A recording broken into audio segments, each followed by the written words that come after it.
ubu rero ico bariko barakora abanyarwanda bariko bumvisha amakungu yuko Burundi mengo nibwo ntambamye kuri ayo masezerano ariko sivyo bagashaka bavuga bati ingabo z'u Burundi ziri muri Kongo kuko nizo zibujije ko amasezerano aja mu ngiro. Ivyo rero sivyo nta na gato sivyo kuko n'imbere yuko asinywa baciye batangura kurasa barasa cyane gose kugira ngo ayo masezerano aze gusinywa bamaze gufata Uvira ariko ntivyakunze. N'ubu rero uwo mugambo urahari kuko n'ubu imigwanira bandanya bavuga yuko bashaka gufata Uvira hama bamanuke imbere y'itariki 25 z'ukwezi kwa 12. Hanyuma kuri ico c'abasoda bacu b'abarundi navuze ko tubashimira twese tubateye intege ngene bitanze bariko bahagararira umutekano kuko bari hariya imbere na mbere kugira bakingire imbibe z'u Burundi kugira bakingire abarundi n'ivyabo. Ikintu cyose kizoza gihungabanya umutekano w'abarundi canke gitera abasoda bacu aho bari ntituzobihanganira. Twebwe twabivuze nta ngwano dushaka kubana n'ababanyi neza mugabo uzotuvogera tuzomwivuna atagisivye. Yanguka kabisa. Ati ndege yaguye kabisa. Hapa tuko na guvernema ya Kongo. Ata turi kumwe na guverinoma ya Kongo. Hapa kabisa ni bakomando tuko nabo. Ataba n'abakomando turi kumwe nabo.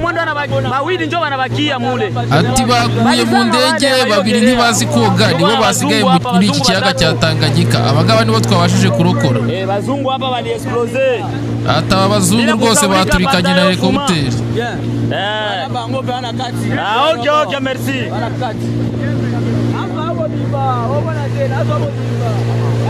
Hapa tuko na MD Batayo Fuma. Ati turi kumwe na Batayo Fuma. Bazungu batatu kabisa hapa. Ataba bazungu batatu nibo tubashije kurokora. Ndio. Hapa tunabashusha kabisa kumchanga tuko mbio. Atanga turi kwihuta cyane kugira tubageze ku butaka. Anafanya mjaje ndio ile. Anakufa. Ati ni murebe uyu nguyu we yamaze gupfa. Hapa ni bazungu hapa walizama. Ataba rero n'abazungu barohamye. Harimo abo rero turi kurokora ariko harimo abasigayemo batari bazi koga. Mumutoa mai. Ati mumukuremwo amazi mu ndashobora kuba kiri muzima. Bazungu haba bote kukingariki bengine. Ati abazungu ngaba bose hakomeza kubabaza nimba hari abandi baba bakirimo. Hapana, twende wapi?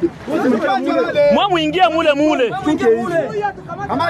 Ngira ngo rero murabibona ibyaba bacancuru murabona ko ibyabayeho nabo batari barabisobanukirwa neza.